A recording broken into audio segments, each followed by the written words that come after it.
अस्सलामुअलैकुम स्टूडेंट्स। तो आज की इस वीडियो में हम एक्सरसाइज 2C के लास्ट के 2 क्वेश्चन सॉल्व करने वाले हैं, क्वेश्चन नंबर 11 एंड 12। ठीक है, सबसे पहले हमारे पास क्वेश्चन नंबर 11 है। क्वेश्चन नंबर 11 है सिंप्लीफाई। यहाँ पर हमें डिवाइड दिया हुआ है, हमें यहाँ पर डिवाइड करना है। हमने ऊपर मल्टीप्लाई भी कर चुके हैं, हम इन्हीं रैशनल नंबर्स को मल्टीप्लाई कर चुके हैं, माइनस कर चुके हैं, प्लस कर चुके हैं। अब बारी है डिवाइड करने की। तो डिवीज़न भी इसका बहुत ही इजी है, बहुत ही आसानी से हम डिवाइड इनको कर लेंगे। तो चलें जल्दी से अपने रजिस्टर पे चलते हैं और इसको सॉल्व करते हैं। So here we have question number 11 part number 1। Alright, part number 1 में हमारे पास क्या है, -4 डिवाइडेड बाय -2/5। ऑलराइट, तो हम डिवाइड कैसे करते हैं? डिवाइड में हम क्या करते हैं, हमारे पास जो सेकंड डिवीजन के बाद, डिवाइड के साइन के बाद जो हमारे पास अपॉन में जो वैल्यू आ रही होती है उसको हम रेसिप्रोकल कर देते हैं। रेसिप्रोकल हमने पिछली एक्सरसाइज में किया था। पिछली एक्सरसाइज में एक्सरसाइज 2B में हमने रेसिप्रोकल करना सीखा था। रेसिप्रोकल का मतलब होता है इनको उल्टा कर देना। यानी यहाँ पर हमारे पास -2/5 है, तो -2 नीचे आ जाएगा डिनोमिनेटर में और 5 ऊपर चला जाएगा। ठीक है, तो हम इनको रेसिप्रोकल कर लेंगे और जब ये रेसिप्रोकल होगा तो यहाँ पर जो डिवीजन का साइन है वो मल्टीप्लिकेशन के साइन में चेंज हो जाएगा। ठीक है, तो हम क्या करेंगे, यहाँ पर हमने -4 एज इट इज़ लिखा, यहाँ पर डिवाइड का साइन मल्टीप्लाई का साइन हो गया और यहाँ पर ये रेसिप्रोकल हो गया। सॉरी, यहाँ पर -5 के साथ नहीं आएगा, यहाँ पर मुझसे गलती से लग गया था। -5 के साथ नहीं आएगा, 2 के साथ आएगा, बिकॉज 2 के साथ माइनस था ऊपर ही, तो माइनस एज इट इज़ नीचे जाएगा 7 नंबर के। जिस नंबर के साथ माइनस होगा उसी नंबर के साथ माइनस, अब चाहे वो डिनोमिनेटर में हो न्यूमरेटर में हो। अगर न्यूमरेटर में है तो अगर वो डिनोमिनेटर में जा रहा है तो उसका साइन भी उसके साथ ही जाएगा। ठीक है, तो अब हम क्या कर लेंगे, जब हमारे पास मल्टीप्लाई का साइन होता है तो हम आपस में क्रॉस मल्टीप्लाई करते हैं। क्रॉस मल्टीप्लाई कर लेंगे, 2 1 ज़ा 2, 2 2 ज़ा 4। ठीक है, मज़ीद कट नहीं हो रहा, क्या कर लेंगे, यहाँ पर हमारे पास 1 था तो कुछ लिखने की ज़रूरत नहीं है। यहाँ पर हमारे पास है -2 लिख दिया, मल्टीप्लाई का sign as it is and 5 आ जाएगा। अब 5 हमारे पास यहाँ पर माइनस का क्यों आया है, हमारे पास यहाँ पर 5 माइनस का इसलिए आया है क्योंकि यहाँ पर हमारे पास डिनोमिनेटर में क्या बचा था, -1 बचा था। ठीक है, तो यहाँ पर जो हमारे पास आंसर आया था उसमें -1 बचा था, सिर्फ 1 नहीं बचा था। तो हमने 1 तो ख़त्म कर दिया, लेकिन जो उसका माइनस था वो हम अपने न्यूमरेटर के साथ ले जाएंगे, यानी 5 के साथ माइनस आ जाएगा। ठीक है, यहाँ पर 5 के साथ माइनस आ गया और यहाँ पर 2 के साथ तो वैसे ही माइनस था तो एज इट इज़ आ गया। ठीक है, यहाँ पर माइनस का 2 है, माइनस का 5 है, हम इनको मल्टीप्लाई कर लेंगे। 2 5 ज़ा 10, 2 5 ज़ा 10 आ गया, माइनस माइनस प्लस, यानी हमारा +10 हमारा आंसर आ चुका है। ठीक है, चलते हैं पार्ट नंबर 2 की तरफ। पार्ट नंबर 2 है हमारे पास 15/7 डिवाइडेड बाय -5/14। ऑलराइट, अब हमने क्या करना है, यहाँ पर इनको सबसे पहले साइन चेंज करनी है और इनको रेसिप्रोकल करना है। 14 ऊपर चला जाएगा, -5 नीचे आ जाएगा, ये रेसिप्रोकल हो गया और यहाँ पर डिवीजन का साइन मल्टीप्लाई की साइन में चेंज हो जाएगा। ठीक है, उसके बाद क्या होगा, क्रॉस मल्टीप्लिकेशन होगी। 7 1 ज़ा 7, 7 2 ज़ा 14। ऑलराइट, और यहाँ पर 5 1 ज़ा 5, 5 3 ज़ा 15। ठीक है, तो अब हम क्या करेंगे, यहाँ पर मज़ीद कट नहीं हो रहा, मल्टीप्लाई कर लेंगे। 3 2 ज़ा 6, 1 1 ज़ा 1, लेकिन माइनस का, बिकॉज यहाँ पर प्लस था और यहाँ पर माइनस था, प्लस माइनस माइनस, माइनस का 1 आ जाएगा डिनोमिनेटर में। ठीक है, तो अब हम क्या करेंगे कि यहाँ पर सॉरी माइनस लगेगा यहाँ पर। ठीक है, तो यहाँ पर 6/1 था हमारे पास, -1 था। ठीक है, अब -1 था, 1 को हम ख़त्म कर देंगे, माइनस हमारा 6 के साथ आ जाएगा। सही है, माइनस को हम ऊपर शिफ्ट कर देंगे न्यूमरेटर के साथ और यहाँ पर हमारा -6 हमारा आंसर हो जाएगा। ठीक है, ये -6 है। उसके बाद पार्ट नंबर 3 है हमारे पास -3/8 डिवाइडेड बाय -3/4। ठीक है, अब इसको क्या करेंगे, रेसिप्रोकल कर देंगे। -3 नीचे आ जाएगा, 4 ऊपर चला जाएगा और डिवाइड का साइन मल्टीप्लाई के साइन में चेंज हो गया। अब क्या करेंगे, इनको आपस में कट कर लेंगे। 3 1 ज़ा 3, 3 1 ज़ा 3, ठीक है, 4 1 ज़ार 4, 4 2 ज़ार 8। ठीक है, जब हम क्रॉस मल्टीप्लाई करते हैं और यहाँ पर हमारे पास इस 3 के भी साथ माइनस था, इस 3 के साथ भी माइनस था, और यहाँ पर ये क्रॉस मल्टीप्लाई हुए हैं, तो जब क्रॉस मल्टीप्लाई होता है और जब दोनों वैल्यूज़ जो आपस में क्रॉस मल्टीप्लाई हो रही होती है उन दोनों के साथ अगर माइनस हो तो वो दोनों आपस में माइनस जो है वो कट हो जाता है। जब नंबर कट होता है तो माइनस भी माइनस माइनस से कट हो जाता है। इस तरीके से मल्टीप्लिकेशन में होता है, क्रॉस मल्टीप्लिकेशन में। ठीक है, यहाँ पर माइनस माइनस से कट हो जाएगा। यहाँ पर हमारे पास क्या बचा, 1, यहाँ पर भी 1, यहाँ पर भी 1 एंड यहाँ पर 2। तो 1 1 ज़ार 1, 2 1 ज़ार 2, एज इट इज़ हमारा आंसर आ गया। ठीक है, यहाँ पर हमारा पार्ट नंबर 3 का भी आंसर आ चुका है। अब चलते हैं पार्ट नंबर 4 पे। अब यहाँ पर हमारे पास है पार्ट नंबर 4। ठीक है, पार्ट नंबर 4 है हमारे पास। पार्ट नंबर 4 में हमारे पास क्या है, -4/13 डिवाइडेड बाय -8/39। अब हम क्या करेंगे, सबसे पहले -8 और 39 का रेसिप्रोकल कर लेंगे। 39 ऊपर चला जाएगा, -8 नीचे आ जाएगा, डिवाइड का साइन मल्टीप्लाई के साइन में चेंज हो जाएगा। ठीक है, अब हम क्या करेंगे, यहाँ पर इनको क्रॉस मल्टीप्लाई कर लेंगे। क्रॉस मल्टीप्लाई किया, 4 1 ज़ार 4, 4 2 ज़ार 8। ठीक है, 9 दोनों 13 के टेबल में आ रहे हैं, 13 1 ज़ार 13, 13 3 ज़ार 39। ठीक है, अब यहाँ पर मैंने आपको भी पिछले पार्ट में यही बताया था कि जब हमारे पास क्रॉस मल्टीप्लाई हो रहा होता है और क्रॉस मल्टीप्लिकेशन के अंदर जब आपस में क्रॉस में वैल्यूज़ के अंदर जो कट हो रही हो आपस में और उनके साथ माइनस हो दोनों के साथ, तो माइनस भी आपस में क्रॉस मल्टीप्लाई होकर कट हो जाता है, माइनस माइनस से कट हो जाता है। तो यहाँ पर भी हमने माइनस माइनस से कट कर दिया है। तो अब हमारे पास क्या बचा है, यहाँ पर 1, यहाँ पर 3, यहाँ पर भी 1 और यहाँ पर 2। तो क्या कर लेंगे, सिंपली इनको मल्टीप्लाई कर लेंगे। 1 3 ज़ार 3 एंड 1 2 ज़ार 2। ये हमारे पार्ट नंबर 4 का भी आंसर आ चुका है। अब पार्ट नंबर 5 है हमारे पास। पार्ट नंबर 5 और इस क्वेश्चन का लास्ट पार्ट है हमारे पास, -6/15 डिवाइडेड बाय 4/35। ठीक है, सबसे पहले रेसिप्रोकल कर लेंगे। 35 ऊपर चला जाएगा, 4 नीचे आ जाएगा एंड डिवाइड का साइन मल्टीप्लाई के साइन में चेंज हो जाएगा। अब क्या करेंगे, इनको क्रॉस मल्टीप्लाई कर लेंगे। 4 दोनों 6 है और 4 है, दोनों 2 के टेबल से कट हो रहे हैं। 2 4 ज़ार 2 2 ज़ार 4, 2 3 ज़ार 6।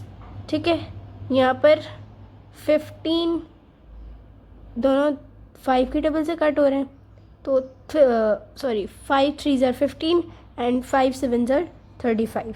ठीक है, अब हमारे पास यहाँ पर 3 था, यहाँ पर भी 3 था, और 7 और 2 आपस में कट नहीं हो रहे थे, ना ही 3 और 2 हो रहे थे और ना ही 3 और 7 आपस में कट हो रहे थे। तो अब हमने क्या किया है, यहाँ पर डिनोमिनेटर और न्यूमरेटर को आपस में कट कर दिया। ठीक है, यहाँ पर हमारे पास 3 3 ज़ार कट हो गया, 3 1 ज़ार 3, 3 1 ज़ार 3।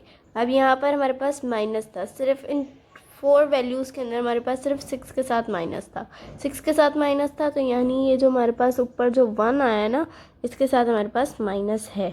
ठीक है, तो अब हम क्या करेंगे, 1 7 ज़ार 7 बट माइनस का, बिकॉज प्लस माइनस माइनस, ये प्लस का था ये माइनस का था, प्लस माइनस माइनस का 7 और 1 2 ज़ार 2। ये हमारा क्वेश्चन नंबर 11 के लास्ट पार्ट का भी आंसर आ चुका है। ठीक है, अब चलते हैं क्वेश्चन नंबर 12 की तरफ। क्वेश्चन नंबर 12 सही है, यहाँ पर हमारा क्वेश्चन नंबर 11 भी कंप्लीट होता है। अब हमारे पास है क्वेश्चन नंबर 12। ठीक है, क्वेश्चन नंबर 12 में वो हमसे क्या कह रहा है, find the absolute value of the following and represent them on the number line. ठीक है, यहाँ पर हमारे पास कुछ हमें वैल्यूज़ रैशनल नंबर्स गिवन है। अब हमने इनको एब्सोल्यूट वैल्यू में चेंज करना है और इनको नंबर लाइन पर रिप्रेजेंट भी करना है। चलते हैं अपने क्वेश्चन नंबर 12 पे। अब हमारे पास यहाँ पर आ चुका है क्वेश्चन नंबर 12। क्वेश्चन नंबर 12 में अब हमने क्या करना है, यहाँ पर हमारे पास हमें यहाँ पर उसने दिया हुआ है 7/8। ठीक है, 7/8 यहाँ पर बार्स लगे हुए हैं हमारे पास। ठीक है, तो एब्सोल्यूट वैल्यू हमसे क्या कहती है कि हमने वो चीज़ रखनी है जो सिर्फ सिर्फ पॉजिटिव हो, मतलब हमारे पास नेगेटिविटी नहीं होनी चाहिए। नेगेटिविटी अगर है भी तो वो हम ख़त्म कर देंगे, यानी कुछ भी नेगेटिव नहीं होना चाहिए हमारे पास, सब कुछ पॉजिटिव होना चाहिए। तो हम एब्सोल्यूट वैल्यू के अंदर क्या करते हैं, यहाँ पर हम सिर्फ पॉजिटिव फ्रैक्शंस को राइट करते हैं। जैसे यहाँ पर हमारे पास 7/8 है, 7/8 है, यहाँ पर कोई प्लस माइनस नहीं है, तो जस्ट हम इनको यहाँ से बार्स रिमूव करके यहाँ पर हम सिंपली यहाँ पर 7/8 लिख दिया है मैंने यहाँ पर। अब यहाँ पर मेरे पास है -3/5। अगर यहाँ पर मैं देखूँ तो मेरे पास यहाँ पर माइनस है, यहाँ पर नेगेटिव आ रहा है, नेगेटिव साइन आ रहा है, तो हम क्या करेंगे, मतलब एब्सोल्यूट वैल्यू का जो रूल है उसके मुताबिक हम क्या करेंगे, माइनस यहाँ से रिमूव कर देंगे। ये माइनस यहाँ से रिमूव हो जाएगा, देन डायरेक्टली यहाँ पर 3/5 आ जाएगा। इस तरीके से हम जस्ट, आप अपनी बुक में भी अगर आप एग्जांपल्स अगर देखें तो बुक में भी सेम इसी तरीके से समझाया हुआ है। मैं भी आपको सिर्फ उसी तरीके से लेके चल रही हूँ जिस तरीके से हमें बुक में एग्जांपल्स दी जाती हैं, हमें बुक में पढ़ाया जाता है, उसी तरीके से मैं आपको समझा रही हूँ कि नेगेटिव नहीं होता कुछ भी, जस्ट पॉजिटिव चीज़ें होती हैं, और जहाँ नेगेटिव होता भी है तो वहाँ से हम ख़त्म कर देते हैं। तो यहाँ पर हमारे पास 7/8 था, कुछ भी नेगेटिव नहीं था, सिर्फ पॉजिटिव था, तो यही हमारा आंसर आना था। तो यहाँ पर बार्स रिमूव होके जस्ट हमने यहाँ पर फ्रैक्शन राइट कर दिए 7/8। ठीक है, अब उन्होंने हमें कहा है कि हमें इसको नंबर लाइन पे भी शो करवाना है। तो नंबर लाइन पे शो करवाना है तो उसके लिए मैंने क्या किया है, मैंने यहाँ पर 9 तक यहाँ पर मैंने नंबर लाइन ड्रॉ कर ली। मतलब मेरे पास यहाँ पर स्पेस नहीं था, स्टिल मैंने थोड़ा नीचे ड्रॉ कर लिया। ठीक है, तो मेरे पास यहाँ पर 0 से लेकर मैंने 9 तक ड्रॉ की है फुली। तो अब यहाँ पर हमने क्या करना है, हमने डिनोमिनेटर को देखना है। सबसे पहले यहाँ पर हमें अपना डिनोमिनेटर ढूंढना है। डिनोमिनेटर क्या है, हमारे पास 8 है, 8 यहाँ पर आ रहा है हमारे पास। ठीक है, 8 हमारा यहाँ पर आ रहा है, 8 हमारा यहाँ पर आ रहा है, बट हमने 8 को नहीं देखना है, हमने 7 को देखना है। उसके बाद आपने 8 ढूंढ लिया नंबर लाइन के अंदर, नंबर लाइन आपने बनाई, नंबर लाइन के अंदर आपने 8 ढूंढ लिया। 8 ढूंढने के बाद अब हमने क्या करना है, डिनोमिनेटर ढूंढने के बाद अब हमने न्यूमरेटर को देखना है। न्यूमरेटर क्या है हमारे पास, यहाँ पर 7 है, 7 है, तो क्या करेंगे, अब 8 की जो 7th लाइन है वो हम ढूंढेंगे। जैसे हमारे पास स्केल में होती हैं पूरी 10 लाइन्स, उसके बाद नेक्स्ट नंबर आता है, जैसे यहाँ पर हमारे पास 8 है, 8 के बाद यहाँ पर 1 2 3 4 एंड 5 एंड 6 एंड देन 7, ये 7th लाइन आ रही है 8 की। मीन्स कि ये हमारा 7/8 पार्ट है, 8 का 7th पार्ट ये है हमारे पास। मैं आपको यहाँ पर कलर मार्कर से शो करवा देती हूँ। 5 के बाद यहाँ पर 6 और ये 7। ठीक है, ये हमारा पॉइंट है, ये हमारा पॉइंट है। यहाँ पर हमारी फ्रैक्शन आएगी 7/8। ठीक है, यहाँ पर हमारा 7/8 आ रहा है, तो यानी यहाँ पर ये शो हो रहा है, यहाँ पर हमने शो करवा दिया 7/8। ठीक है, इसी तरीके से नेक्स्ट पार्ट है हमारे पास। नेक्स्ट पार्ट क्या है हमारे पास, नेक्स्ट पार्ट है हमारे पास -3/5, -3/5 है हमारे पास। तो अब हम क्या करेंगे, सबसे पहले इनको हम एब्सोल्यूट वैल्यू में कन्वर्ट करेंगे। सबसे पहले एब्सोल्यूट वैल्यू बनाएंगे इसकी। एब्सोल्यूट वैल्यू कैसे, मैंने आपको अभी समझाया है कि हम माइनस रिमूव कर देंगे जस्ट। तो सबसे पहले यहाँ पर हमारे पास क्या है, -3/5, तो जस्ट हम क्या करेंगे, 3/5 लिख देंगे।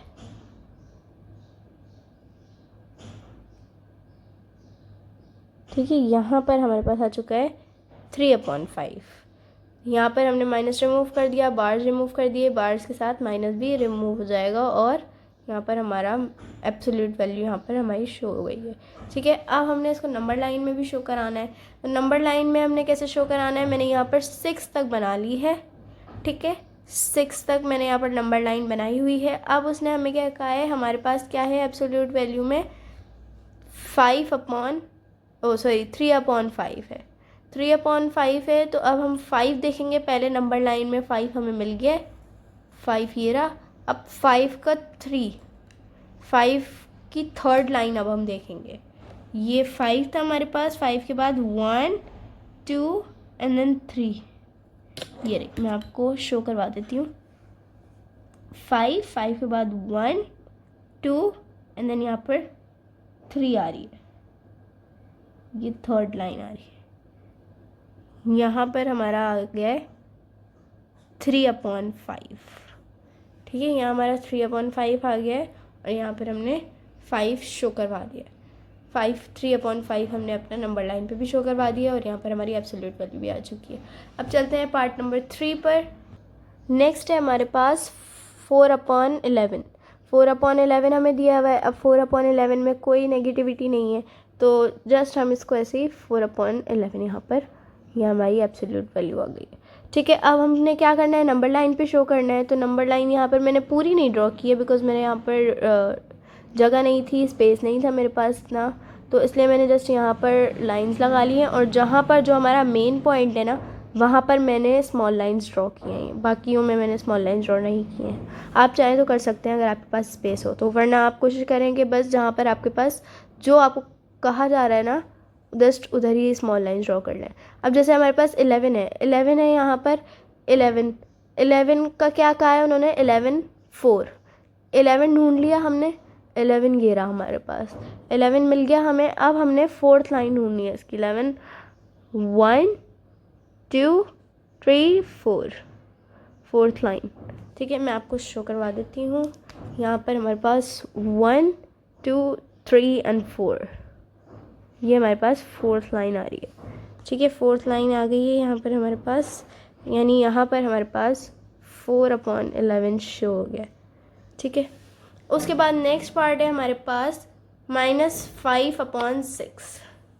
ठीक है, -5/6 हमारे पास नेक्स्ट पार्ट है। अब यहाँ पर हमारे पास नेगेटिव साइन है न्यूमरेटर में, यानी 5 के साथ हमारे पास नेगेटिव साइन है, तो यहाँ पर भी हम नेगेटिव साइन जो है उसको हम रिमूव कर देंगे। नेगेटिव साइन को रिमूव कर दिया, इन बार्स को रिमूव कर दिया, हमारे पास आ गया 5/6। ये हमारी एब्सोल्यूट वैल्यू आ गई। अब इसको हम नंबर लाइन पे शो करवाएंगे। नंबर लाइन पे कैसे शो होगा, यहाँ पर 6 to 7 तक मैंने स्मॉल लाइंस ड्रॉ की हैं, तो उन्होंने हमें क्या कहा है, 6 हमारे पास ढूंढ लिया, यहाँ पर हमें नंबर लाइन में मिल गया 6। ठीक है, अब हमें उन्होंने क्या कहा है, न्यूमरेटर में 5, यानी 6 की 5th लाइन। 5th लाइन तो वैसे ज़्यादातर हाईलाइटेड ही होती है, जैसे आप देख सकते हैं कि यहाँ पर सबसे बड़ी लाइन 5th की जाती है। 6 के बाद 4 लाइन, देन 5th लाइन थोड़ी बड़ी होती है, उसके बाद 4 लाइन, देन जो आता है लास्ट लाइन जो आती है 10th लाइन, उसके अंदर नेक्स्ट डिजिट आ जाता है हमारे पास। तो यहाँ पर हमारे पास 5th लाइन ये रही, यहाँ पर हमारा शो हो जाएगा 5/6। 5/6 हमारा यहाँ पर शो हो जाएगा। ठीक है, उसके बाद नेक्स्ट पार्ट है हमारे पास part number 5 and last part of this question. Right, हमारे पास क्या है, -8/9। -8/9 है, नेगेटिव साइन है हमारे पास न्यूमरेटर में, नेगेटिव साइन और बार्स हमने रिमूव कर दिया, हमारे पास आ गया 8/9। ठीक है, 8/9 हमारी एब्सोल्यूट वैल्यू आ गई है। अब उसके बाद हमने क्या देखना है, सबसे पहले डिनोमिनेटर देखना है। डिनोमिनेटर हमारे पास क्या है, 9 है। 9 नंबर लाइन में से ढूंढ लिया, यहाँ पर हमें मिल गया 9 मिल गया। अब 9th का उन्होंने क्या कहा है, 8। 9th के बाद अब आपने 9th की 8th लाइन ढूंढनी है, 1 2 3 4 5 6 7 8 9। ये हमारे पास 9 जो लाइन है हमारे पास आ गई है। मैं आपको शो करवा देती हूँ, यहाँ पर ये हमारी 9th लाइन जा रही है। ठीक है, यहाँ पर हमारा 8/9 भी शो हो गया है। ठीक है, तो यानी हमारी यहाँ पर क्वेश्चन नंबर 12 कंप्लीट हो जाता है। हमारी पूरी एक्सरसाइज जो है वो कंप्लीट हो चुकी है। आप देख सकते हैं यहाँ पर ये क्वेश्चन नंबर 12 तक हमने पूरी एक्सरसाइज अपनी कंप्लीट कर ली है, यानी इस चैप्टर की हमारी तीनों मेन एक्सरसाइजेस जो हैं वो कंप्लीट हो चुकी है, 2A 2B एंड 2C। अब नेक्स्ट वीडियो के अंदर हम इंशाल्लाह इसके MCQ सॉल्व करेंगे। तब तक के लिए आप लोग प्लीज़ मेरी वीडियो को लाइक करें, शेयर करें, चैनल को सब्सक्राइब करें, एंड आप लोग मुझे ये भी कमेंट सेक्शन में सजेस्ट कर सकते हैं कि आपको और कौन सी क्लासेस की मैथ की वीडियोस चाहिए। ठीक है, तो till then take care and अल्लाह हाफ़िज़।